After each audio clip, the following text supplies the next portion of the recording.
The Iceberg Hermit, Chapter 18. The summer came and went. Anxious to get home, Alan often asked about the whaling ships. He wanted the hunters to be sure and tell him if they ever saw such a ship. He himself often went to the edge of the open sea hoping to spot one of the whalers, but he was always disappointed. In the meantime, Alan accompanied the hunters in their search for food. One day he helped in the killing of a polar bear. Intuk and Krikvik and Eirik and Uta had gone out on the ice. As they were halted in one particular spot, looking for the breathing holes of seals, the dogs began to set up a terrible racket. They had obviously gotten the scent of something. Intuk jumped up on top of the sled and examined the ice that stretched away in front of him. "Nanook," he shouted, jumping down from the sled. He went to unleash the dogs, but the animals were so excited that they got all tangled up in each other's traces. Intuk did not wait to unravel them, but quickly drew his knife and slashed the sealskin reins, setting each dog free. When the last of the 6 dogs went bounding off over the ice, the hunters got the other sled and team ready and took off in pursuit of the free-running dogs. The dogs of the second sled were just as excited about the chase, and the men had a hard time keeping up with them. Meanwhile, somewhere ahead on the ice, the dogs had caught up with the bear.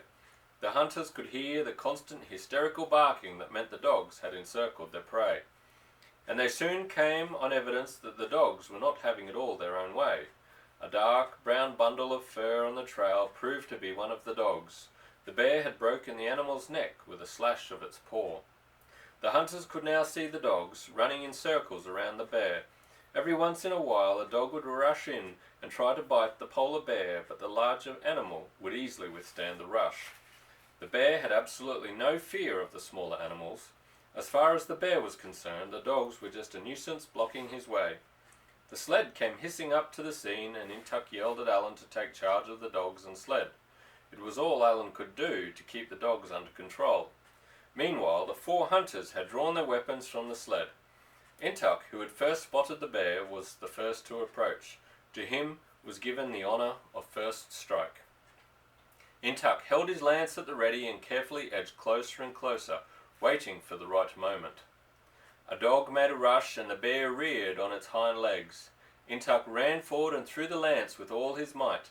The weapon struck home, but the bear angrily pawed at the handle until the lance worked loose.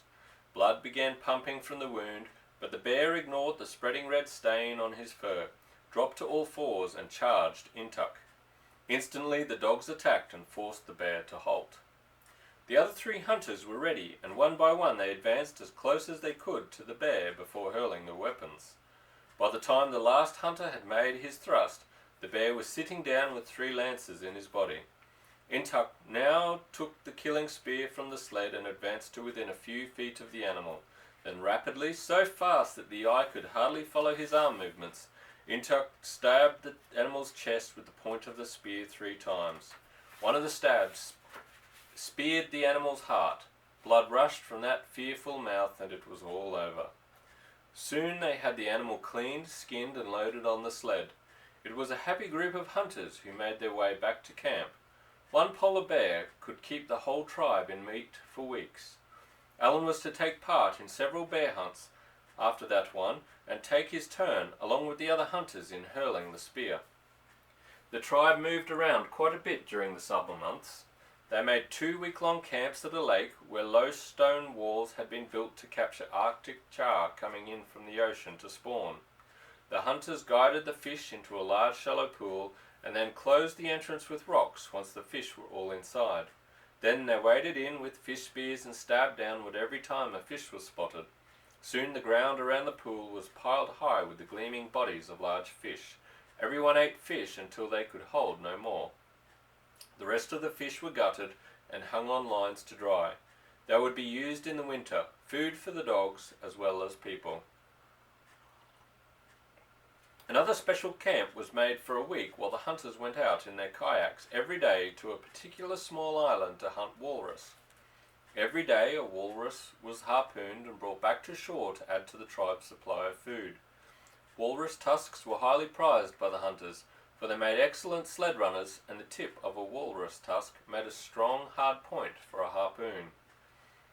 for 1 2-week period, all the hunters went inland after caribou. They stalked these deer-like animals with a bow and arrow. Alan accompanied the hunters, although he was not much help to them. He did not know how to use the bow and arrow, and he was not very good at stalking. In fact, the hunters thought so little of Alan's abilities that they would not even trust him with one of their bows. Alan was determined to learn, however, and borrowed one of the children's bows to practice with. When it seemed as though he would never learn to use the weapon, when his arrows flew every which way except where he was aiming, Alan would think of Bunty Duff. The master was right. He would scold himself, "You're a stupid clod, without brains enough to cover a sixpence." And once he said that, he would get very angry at the master and decide it was the master who was stupid and not Alan. And some day Alan would go back to Aberdeen and prove it to old Bunty. Some day he would go back and make the master eat his words, and then Alan would go back to practicing on the bow and arrow. Eventually, he became a fairly good shot with the weapon and was able to go out on his own and sometimes bring back a snow hare, or a goose or duck or some other water bird. During the winter months, when the sea was frozen over, the men lived mainly on seal meat. They went out on the ice almost every day, looking for the rounded small snow domes that meant the breathing holes of a seal. Then a hunter would crouch motionless over the hole, for hours and even a whole day sometimes, his harpoon at the ready, waiting for a seal to come to the hole to breathe. As soon as the seal poked his head up through the ice, the hunter struck with his harpoon. The shaft of the harpoon would fall off, but the spear point, attached to a rope, would be lodged inside the animal's body. Eventually the seal would tire and the hunter would fish the animal back to the hole and up on the ice. Seals used many holes for breathing and might not come to a particular hole in the ice for days. They had extremely sharp hearing and could sense the slightest movement on top of the ice, which was why it was important for the hunter to remain absolutely still. Although Alan often tried, he was never able to kill a seal at a breathing hole. He was not patient enough and simply could not stand still for hours the way Intuk or Uta or Krikvik could. There was another way of hunting seals, and that was possible in the spring when the sea ice began to break up and the seals no longer had to use breathing holes. The animals would come up through a crack or an open lead of water, heave themselves out and bask on the ice. At the slightest hint of danger they would slide right back into the water. When the seals were basking or lying on the ice, the hunters would stalk them by pretending to be a seal. A hunter would lie on his side on the ice with one hand slightly raised to imitate a seal's flipper. As long as the seal had his head down, the hunter would wriggle closer, an inch or two at a time. When the seal looked up, the hunter would freeze in position and pretend to be another seal. It usually took hours, but the hunter would finally work his way closer and closer until he was so near that he could reach out and touch the animal. When the hunter got that close, he stabbed with the harpoon and hung on to the rope. Alan was no good at this kind of hunting either. He simply did not have the patience to lie on the ice for hours at a stretch, pretending to be a seal. Alan found himself in a strange position in the tribe. He knew that with certain kinds of hunting, he would only hold the hunters back if he went along. He never forgot one late summer afternoon when a flight of geese came in low over their tents and landed on the waters of the bay. Uta and Irik got their bows and arrows and started for the beach. Alan followed them with a bow and case of arrows that he borrowed from one of the older children. While still a good distance from the beach, both hunters got down on their bellies and started to squirm forward. Alan followed their example, but Uta waved him back. It was plain that Uta did not want him along and thought that Alan would frighten the birds through his clumsiness. Angry, Alan went back to the camp and got his fowling piece. He loaded it and started for the beach. He would show them that with his own weapon he was just as good a hunter as anyone else in the camp, and he wouldn't have to crawl on his belly either. He marched ahead of the two hunters, and as he was crossing the shingled beach, the geese rose from the water. Confidently, Alan raised his weapon and fired, and missed. Not a single goose altered the rhythm of its wings' flaps, and soon the dozen birds were a small black arrow flying out over the water. Uta and Irik said nothing, but it was plain that they were disgusted with Alan. Many days later, Irik pointed out that the best Alan could do with his fowling piece was to shoot one bird. After one shot, the rest of the birds would take to the air. On the other hand, the silent arrows might find their marks in 3 or 4 plump bodies before the other geese grew alarmed and took flight. The wounded birds, pierced by arrows, would stay afloat until a kayak rounded them up. Feeling very stupid, Alan was careful from then on to do exactly what any of the hunters told him to do. One task that Alan loved was to search the shores of the sea for driftwood, a job that the women usually did. Wood was a very valuable item for the whole camp. Straight pieces could be used to make harpoon handles or lance shafts, or worked to make the runners or cross slats of a sled. Long curved pieces could be used in making the frame of a summer tent, although whale ribs were also used for that purpose. Wood was so precious, in fact, that it was never burned or thrown away. Even tiny leftover pieces were saved, to be carved into toys for the children, dolls for the little girls, and play tools and weapons for the boys.